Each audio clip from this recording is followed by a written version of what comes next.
Editors അനാലിസിസിലേക്ക് പ്രിയപ്പെട്ട പ്രേക്ഷകർക്ക് ഒരിക്കൽ കൂടി സ്വാഗതം.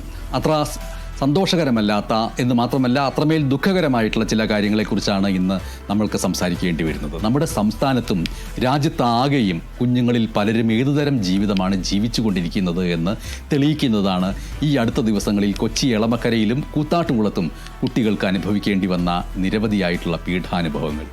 ആ പീഡാനുഭവങ്ങൾ ഒരു ഭാഗത്ത് നിൽക്കെ തന്നെ പത്രമാധ്യമങ്ങളിൽ, ടെലിവിഷൻ ചാനലുകളിലൊന്നും വാർത്തകളായി മാറാത്ത അനവധി പീഡാനുഭവങ്ങളുടെ കാര്യങ്ങളും നമ്മുടെ നാട്ടിൽ, നമ്മുടെ കേരളത്തിൽ, നമ്മുടെ രാജ്യത്ത് വിവിധ സംസ്ഥാനങ്ങളിൽ കുട്ടികൾക്ക് നേരെ നടന്നുകൊണ്ടിരിക്കുന്നു. പുരുഷന്മാർക്ക് നേരെയും സ്ത്രീകൾക്ക് നേരെയും വൃദ്ധന്മാർക്ക് നേരെയും നടക്കുന്ന പലതരത്തിലുള്ള അതിക്രമങ്ങളും ഏതെങ്കിലും രീതിയിലൊക്കെ വാർത്തകളായിട്ട് വരും. കാരണം അക്കാര്യം വിളിച്ചു പറയാൻ അവസരം കിട്ടിയാൽ വിളിച്ച് പറയാവുന്ന ഒരു മനോഘടനയും അറിവും അനുഭവ സമ്പത്തും ഉള്ളവരാണ് പ്രായപൂർത്തിയായവർ. പക്ഷെ കുഞ്ഞുങ്ങൾക്ക് നേരെ ഒന്ന് സംസാരിക്കാൻ പോലും കഴിയാത്ത മിണ്ടാപ്രാണികളെന്ന് നമ്മൾ മൃഗങ്ങളെക്കുറിച്ച് പറയാറുണ്ട്. പക്ഷേ ആ മിണ്ടാപ്രാണികൾ തന്നെയാണ് ഒരർത്ഥത്തിൽ കുട്ടികളെന്ന് പറയുന്നത്. കുട്ടികൾക്ക് നേരെ ഉണ്ടാവുന്ന ആക്രമണങ്ങൾ, കുട്ടികൾക്ക് നേരെ ഉണ്ടാവുന്ന അതിക്രമങ്ങൾ, കുട്ടികൾക്ക് നേരെ ഉണ്ടാവുന്ന പീഡാനുഭവങ്ങളുടെ എണ്ണം വീണ്ടും കൂടിക്കൊണ്ടേയിരിക്കുന്നു. അതിൻ്റെ അളവുകൾ കൂടിക്കൊണ്ടിരിക്കുന്നു എന്നുള്ളത് നമ്മെ സംബന്ധിച്ചിട്ട് അങ്ങേയറ്റം വേദനാജനകമാണ് എന്ന് മാത്രമല്ല അതൊരു സമൂഹത്തിന്, പുരോഗതി നേടിയൊരു സമൂഹത്തിന് ആശാസ്യവുമല്ല.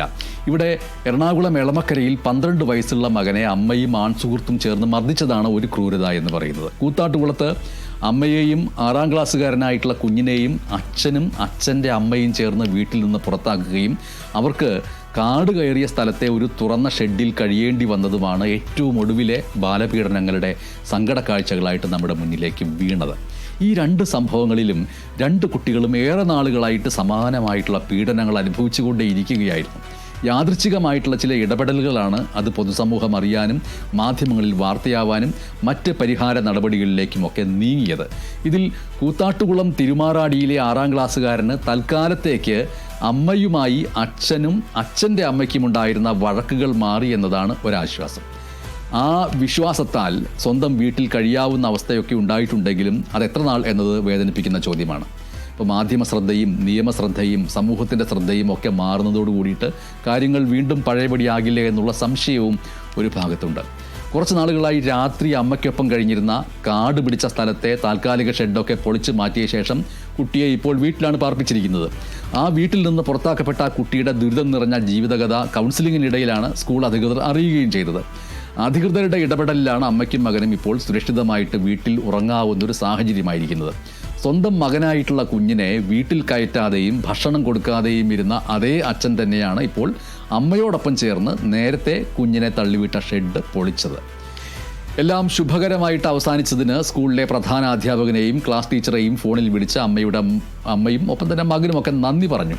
മാധ്യമങ്ങളിലൂടെ ഈ സംഭവം പറഞ്ഞ ജനപ്രതിനിധികളും പഞ്ചായത്ത് അധികൃതരും കുട്ടിയുടെ വീട്ടിലെത്തുകയും ഒക്കെ ചെയ്തിരുന്നു. അച്ഛനും മുത്തശ്ശിയും ചേർന്ന് വീട്ടിൽ നിന്ന് പുറത്താക്കിയ ആ കുട്ടിക്ക് ഭക്ഷണം നൽകാതിരുന്നതും അമ്മ ദിവസേന നൽകിയ 20 രൂപ കൊണ്ട് ഒരു ജ്യൂസ് വാങ്ങിക്കഴിച്ചാണ് പകൽ മുഴുവൻ കഴിഞ്ഞിരുന്നത് എന്നുമൊക്കെ ആ കുട്ടി അധ്യാപകരോട് പറഞ്ഞിരുന്നു.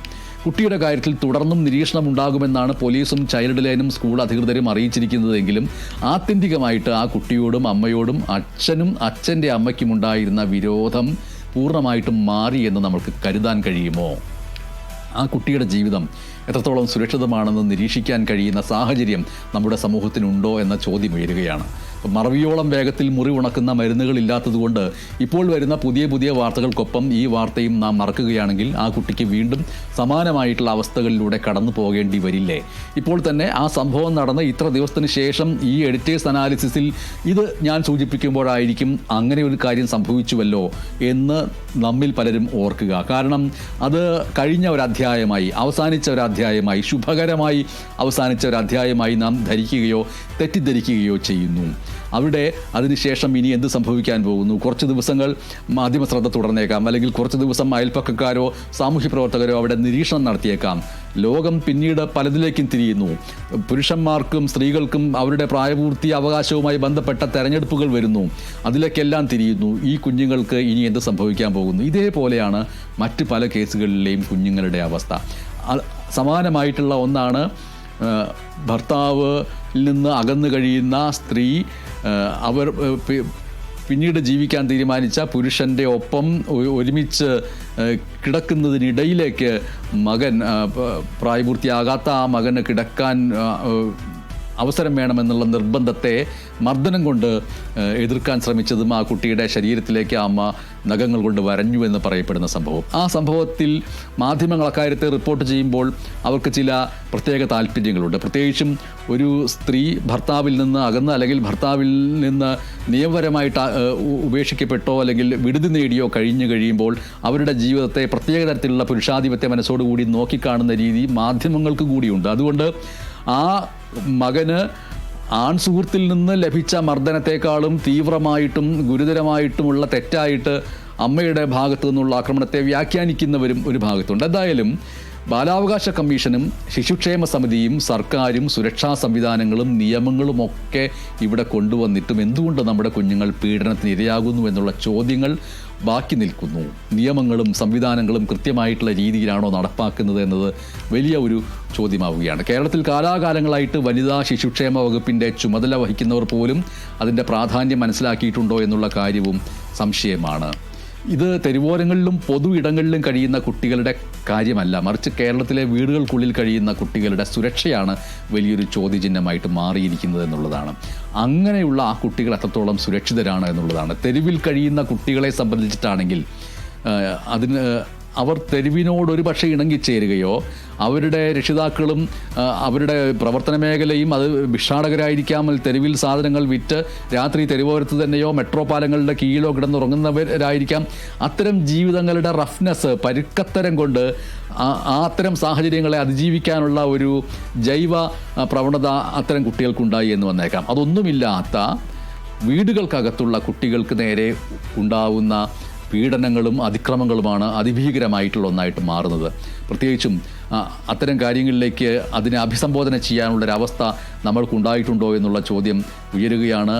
അതുമായി ബന്ധപ്പെട്ട് പുതിയ നിയമങ്ങൾ വേണ്ടതില്ലേ എന്നുള്ള ചോദ്യം വരുന്നു. കുട്ടികൾക്ക് വോട്ടവകാശം ഇല്ലാത്തതുകൊണ്ട് ഈ വരുന്ന തെരഞ്ഞെടുപ്പുകളിലും ഇത്തരം വിഷയങ്ങൾ വരില്ലായിരിക്കും. സാമൂഹ്യ മാധ്യമങ്ങളുടെ AI വളർച്ചാക്കാലത്ത് ദാമ്പത്യം, സഹവാസം പോലെയുള്ള ബന്ധങ്ങളിൽ പലതരത്തിലും സങ്കീർണതകൾ വരുന്ന ഈ കാലത്ത് കുട്ടികൾക്ക് മാത്രമായുള്ള സവിശേഷ പരിരക്ഷകളെയും പുതിയ നിയമങ്ങളെയും കുറിച്ചുകൂടി നാം ആലോചിക്കേണ്ടതല്ലേ എന്ന ചോദ്യം ഈ സംഭവങ്ങൾ ഉയർത്തുന്നുണ്ട്. വലിയവരുടെയും പ്രായപൂർത്തിയായവരുടേതും മാത്രമല്ലല്ലോ ജനാധിപത്യം എന്ന് ഓർക്കുക. നന്ദി.